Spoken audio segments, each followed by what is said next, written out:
From smoking weed on Joe Rogan's podcast to advocating the legalization of fentanyl to help with the USA's opioid issues, this isn't the first time Elon Musk has shaken the internet with his comments on something sensitive. But first, let's see how this fentanyl one is playing out. Now, as you probably know, fentanyl's been all over the news recently. The synthetic opioid drug has substantially impacted the continuing crisis in the country and has had terrible consequences for public health and safety. The medication is a strong analgesic used to treat severe pain, especially in cancer patients who are in the latter stages of the disease. However, illegal usage and misuse of the substance have led to an alarming rise in drug overdoses and fatalities. And it's more dangerous because fentanyl has a potency of up to 100 times greater than that of morphine. And that's on top of being highly addictive and hazardous even in the tiniest doses. This is where Chief Twit comes in, saying that the drug should be legalized. Now, on paper, Elon's idea kind of makes sense if you think about it, because doing so would only help with quality assurance. Plus, it can have a bigger impact on the regulation, which may reduce the drug's hazards big time. And look, this concept is not brand new and is definitely in line with most harm reduction theories, which surely seek to reduce the negative effects of drug usage.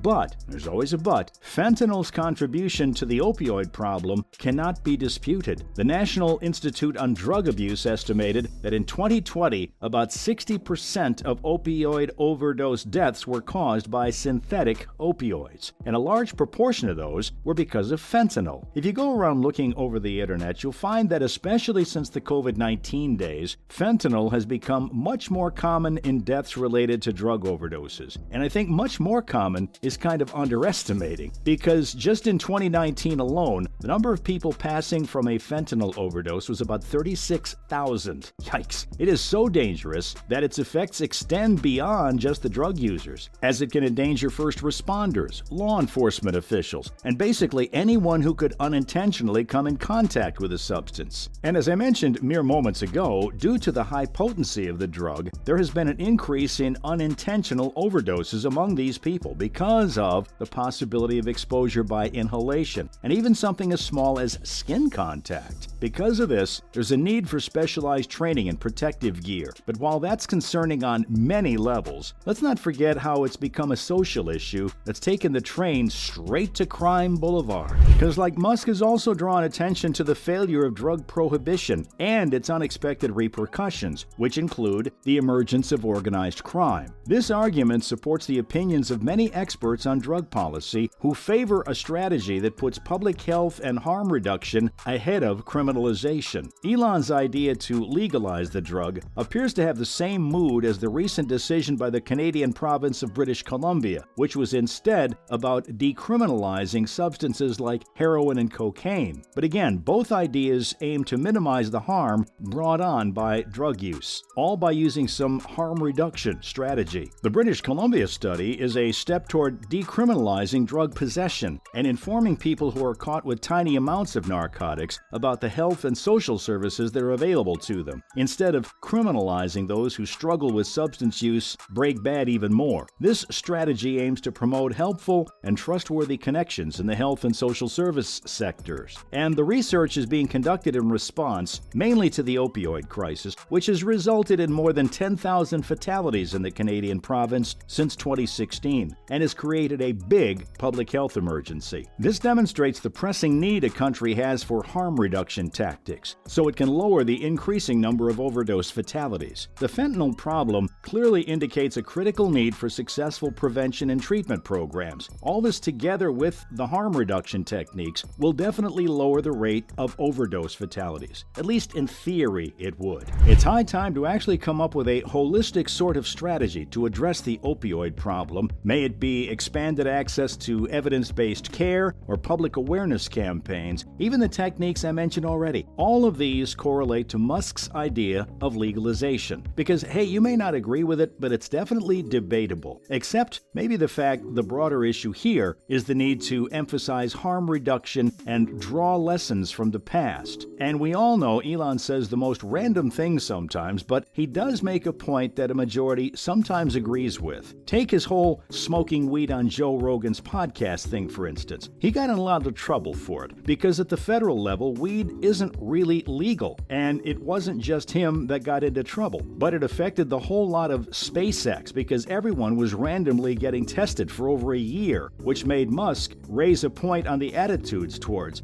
regarding the justice system, and how in many parts of America, selling marijuana moved from being a serious crime to becoming a necessary business during the pandemic days. Speaking of the pandemic, it just reminded me of the other things Musk has said. When he plugged a malaria medicine and the stock went booming. At the start of 2019, Elon tweeted about his experience with falciparum malaria, which is a potentially lethal strain that can impact the central nervous system or cause acute respiratory distress. At the time, Musk stated that he believed a medication used to treat his condition may also work to cure the virus. He said would have died if it wasn't for chloroquine. And it was at that moment when doctors actually had to start evaluating the efficacy of chloroquine and hydroxychloroquine in the treatment of COVID-19. So much so that federal health officials have cautioned against distributing the medication. As the medication has gained somewhat of a household name since Musk's remarks, the impact this guy has is literally astronomical. Get it? Because space? Anyway, coming back to the whole fentanyl issue. Not many have really reacted to it, but the ones who have shared mixed reviews. Musk justified his statement by saying that the moment drugs are declared illegal, criminal activity increases, just like alcohol, which is literally a legacy drug from times when people had no technology. The multi-billionaire also said that when alcohol was illegal, there was a sharp rise in organized crime. I'm not going to lie, this guy does put up some good points, which basically strengthens his argument about how the country should apply the alcohol decision to fentanyl, because how many times before we realize it's the same mistake over and over again? As I said, many Twitter users disagree with Musk's push for legalization,